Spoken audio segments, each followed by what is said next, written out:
আসসালামু আলাইকুম। বিডিভিউজ ইনফোটেনমেন্টে স্বাগত জানাচ্ছি আমি সুরভি দিবা। ঘটনার সূত্রপাত 11 মার্চ। বিশ্ব মিডিয়ায় হঠাৎ করেই প্রকাশিত হয় যে পাকিস্তানের দক্ষিণ পশ্চিম প্রদেশ বেলুচিস্তানে একটি ট্রেন আক্রমণ ও দখল করেছে এবং শত শত মানুষকে জিম্মি করেছে। পরবর্তীতে পাকিস্তান রেলওয়ে সূত্রে জানা যায় জাফর এক্সপ্রেসের 9টি কোচে 400-র বেশি যাত্রী ছিল।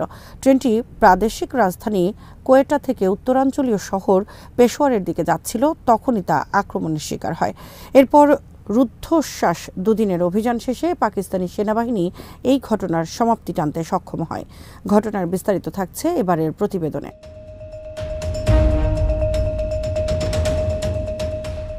বেলুচিস্তানের প্রাদেশিক মুখপাত্র শাহিদ রিন জানিয়েছেন যে শুধু ট্রেনেই আক্রমণ করা হয়নি, বরং বেলুচিস্তানের রাজধানী কোয়েটা থেকে 160 কিলোমিটার দক্ষিণ পূর্বে সিবি শহরের একটি প্রধান হাসপাতালেও তীব্র গোলাগুলি বিনিময় হয়েছে এবং সেখানে জরুরি অবস্থা জারি করা হয়েছে। বিচ্ছিন্নতাবাদী গোষ্ঠী বেলুচ লিবারেশন আর্মি বা বিএলএ হামলার দায় স্বীকার করে এবং এক বিবৃতিতে জানায় যে হামলায় 6 জন সামরিক সদস্য নিহত হয়েছে। তারা আরও বলেছে যে নিরাপত্তা বাহিনীর সদস্যরাও তাদের হাতে জিম্মি হয়েছেন এবং যদি নিরাপত্তা বাহিনী কোনো অভিযান চালায় তবে তারা পাল্টা প্রতিক্রিয়া জানাবে। এখানে বলা প্রয়োজন যে পাকিস্তানি মিডিয়া এই বিএলএকে বিচ্ছিন্নতাবাদী হিসেবে প্রচার করলেও সংগঠনটি নিজেদেরকে স্বাধীনতাকামী হিসেবে দাবি করে।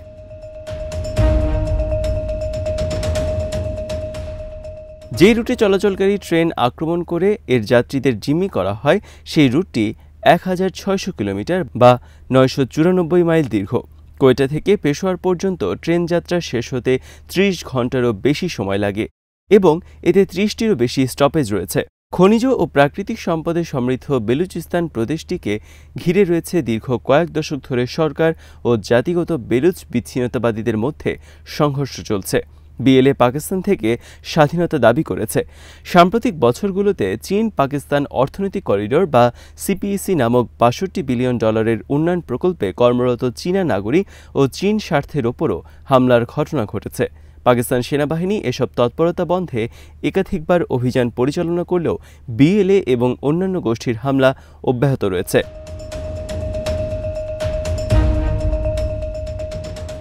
এবারের ট্রেন জিম্মিও ঘটনাটি প্রচার হওয়ার পর বিশ্ব মিডিয়ায় পাকিস্তান আলোচনায় চলে আসে। টানা 2 দিন রুদ্ধশ্বাস অভিযান পরিচালনা করার অবশেষে পাকিস্তানের সেনাবাহিনী জানায় যে অস্ত্রধারী বিচ্ছিন্নতাবাদী বিদ্রোহীদের হাতে ট্রেন দখলের পর 21 জন জিম্মি নিহত হয়েছে। সেনাবাহিনীর মুখপাত্র আহমেদ শরীফ চৌধুরী আরও নিশ্চিত করেছেন যে বেলুচ লিবারেশন আর্মির 33 জন যোদ্ধাও নিহত হয়েছে। নিরাপত্তা কর্মকর্তারা জানিয়েছেন বেলুচিস্তান প্রদেশে দিনভর চলা অভিযানের পর প্রায় 300 জন জিম্মিকে উদ্ধার করা হয়েছে। এর আগে বুধবার বিএলএ এক বিবৃতিতে দাবি করেছিল যে তারা 50 জন বন্দীকে হত্যা করেছে, কারণ তারা আগে হুমকি দিয়েছিল যে পাকিস্তানি কর্তৃপক্ষ হস্তক্ষেপ করলে তারা জিম্মিদের হত্যা করবে। বিএলএ জানিয়ে দিয়েছিল যে পাকিস্তানে বিভিন্ন কারাগারে আটক থাকা তাদের স্বাধীনতাকামী যোদ্ধাদের মুক্তির বিনিময়ে তারা জিম্মিদের ছেড়ে দেবে। তবে পাকিস্তান সরকার এই বিষয়ে কোনো মন্তব্য করেনি এবং অতীতেও এমন দাবি প্রত্যাখ্যান করেছে। বুধবার নিরাপত্তা বাহিনী সতর্কতার সঙ্গে অভিযান পরিচালনা করছিল, কারণ কর্মকর্তারা জানিয়েছেন যে জিম্মিদের ঘিরে রাখা বিএলএ যোদ্ধারা আত্মঘাতী বিস্ফোরক ভর্তি ভেস্ট পরিধান করেছিল।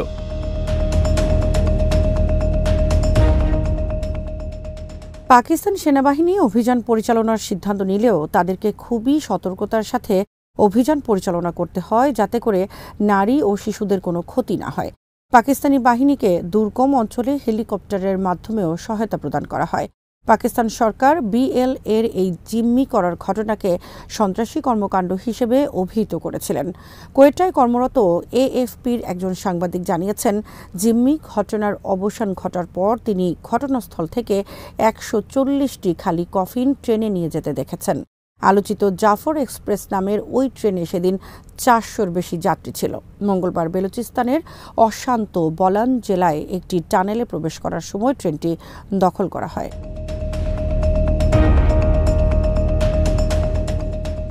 ট্রেন দখল করার পর ট্রেনের ভেতর থেকে একজন যোদ্ধার একটি ভিডিও বার্তা প্রকাশ করা হয়, যেখানে তিনি বেলুচিস্তানের মানুষকে পাকিস্তানি রাষ্ট্রের বিরুদ্ধে লড়াইয়ে যোগ দেওয়ার আহ্বান জানান।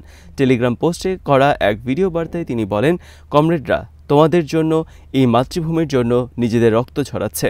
বিএলএ নিয়মিতভাবে পাকিস্তানি নিরাপত্তা বাহিনীর উপর হামলা চালিয়ে থাকে। এর আগেও তারা সাধারণ নাগরিকদের, বিশেষ করে চীনা প্রকৌশলী ও শ্রমিকদের উপরও হামলা চালিয়েছে।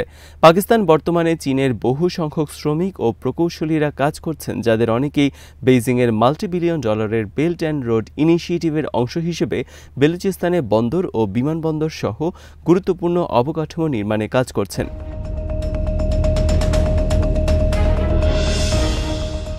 পাকিস্তানি কর্তৃপক্ষ জানিয়েছে যে উদ্ধার হওয়া জিম্মিদের মধ্যে নারী ও শিশুরা রয়েছে। তাদের তদন্তে বেরিয়ে এসেছে যে ট্রেনটি আংশিকভাবে একটি টানেলের ভেতরে থাকা অবস্থায় আনুমানিক ৫০ জন বিদ্রোহী রেল লাইন বিস্ফোরণে উড়িয়ে দেয় এবং ইঞ্জিনসহ ৯টি কোচকে অচল করে ফেলে। গুলিবিদ্ধ হয়ে ট্রেনের চালক গুরুতর আহত হন এবং ট্রেনে থাকা নিরাপত্তারক্ষীদের উপরও হামলা চালানো হয়। তবে কর্মকর্তারা ট্রেনে কতজন নিরাপত্তারক্ষী ছিলেন বা তাদের ভাগ্যে কী হয়েছে সে সম্পর্কে কোনো তথ্য দেননি। একটি নিরাপত্তা সূত্র রয়টার্সকে জানিয়েছে যে ট্রেনের নিয়ন্ত্রণ নেওয়ার পর বিদ্রোহীরা যাত্রীদের বাইরে নামিয়ে তাদের পরিচয়পত্র পরীক্ষা করতে শুরু করে, কেননা তারা সাধারণ যাত্রীদের তুলনায় সেনা সদস্য ও নিরাপত্তা কর্মীদের জিম্মি করতে বেশি আগ্রহী ছিল।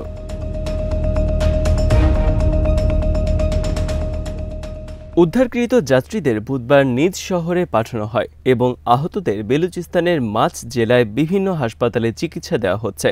অন্যদের প্রায় ১০০ কিলোমিটার দূরে কোয়েটায় নেওয়া হয়েছে।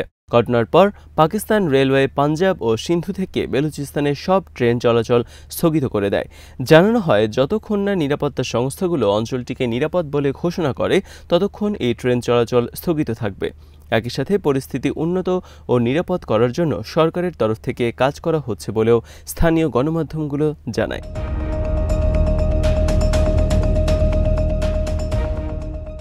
বেলুচিস্তান প্রদেশটি ইরান ও আফগানিস্তানের সঙ্গে সীমান্তবর্তী। দীর্ঘদিন ধরে এই দুই দেশের বিচ্ছিন্নতাবাদী বিদ্রোহের কেন্দ্রস্থল হয়ে আছে।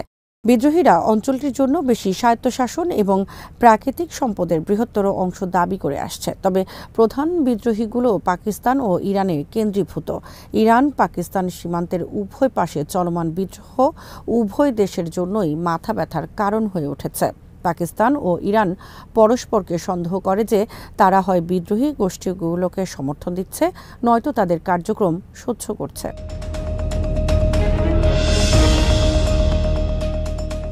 ইরানে জৈশ আল আদল নামের একটি সশস্ত্র গোষ্ঠী সাম্প্রতিক বছরগুলোতে বহু হামলা চালিয়েছে। তেহরান পাকিস্তানের কাছে এই গোষ্ঠীর বিরুদ্ধে সহায়তা চেয়েছে।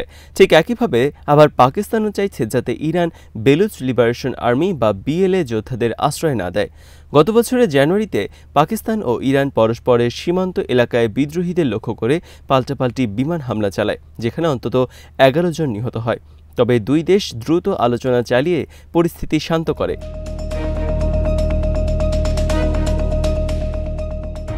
বেলুচিস্তানের ট্রেনে সাধারণত নিরাপত্তা বাহিনীর সদস্যরা মোতায়েন থাকে, কারণ সামরিক বাহিনীর সদস্যরা কোয়েটা থেকে দেশের অন্যান্য অংশে যাতায়াতের জন্য ট্রেন ব্যবহার করে।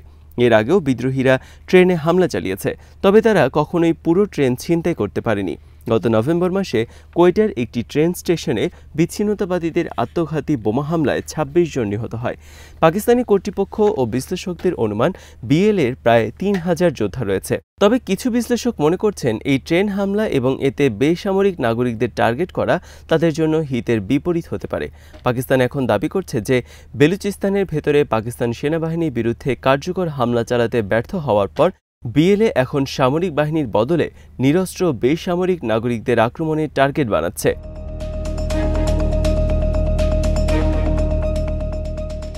বেলুচ বিচ্ছিন্নতাবাদীরা দীর্ঘদিন ধরে পাকিস্তান থেকে স্বাধীনতার দাবি জানিয়ে আসছে। ১৯৪৮ সালে পাকিস্তানের সাথে একীভূত হওয়ার পর থেকেই বেলুচ জাতীয়তাবাদীরা এটিকে অন্যায় বলে মনে করে। তারা অভিযোগ করে যে কেন্দ্রীয় সরকার প্রদেশের বিশাল খনিজ ও গ্যাস সম্পদ ব্যবহার করছে, কিন্তু স্থানীয় জনগণ বরাবরই উপেক্ষিত হচ্ছে। পাকিস্তানি সেনাবাহিনী বেলুচিস্তানে একাধিক সামরিক অভিযান চালিয়েছে, যার মধ্যে গুম, বিচার বহির্ভূত হত্যা ও নির্যাতনের অভিযোগ রয়েছে। মানবাধিকার সংস্থাগুলো অভিযোগ করছে যে বেলুচ কর্মী এবং বিদ্রোহী সন্দেহভাজনদের গুম করে ফেলা হয়েছে।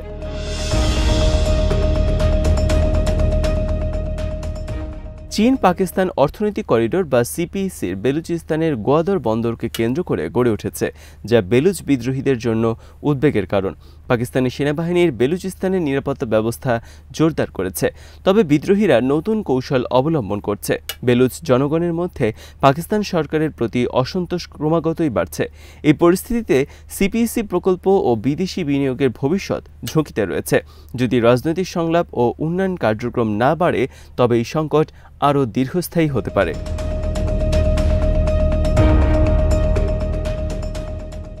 আজ এখানেই শেষ করছি। সমরাস্ত্র প্রতিরক্ষা কূটনীতির নানা তথ্য জানতে চোখ রাখুন বিডিভিউজ ইনফোটেনমেন্টে। চ্যানেলটি ভালো লাগলে সাবস্ক্রাইব করুন, সংযুক্ত থাকুন আমাদের ফেসবুক পেজে। আল্লাহ হাফেজ।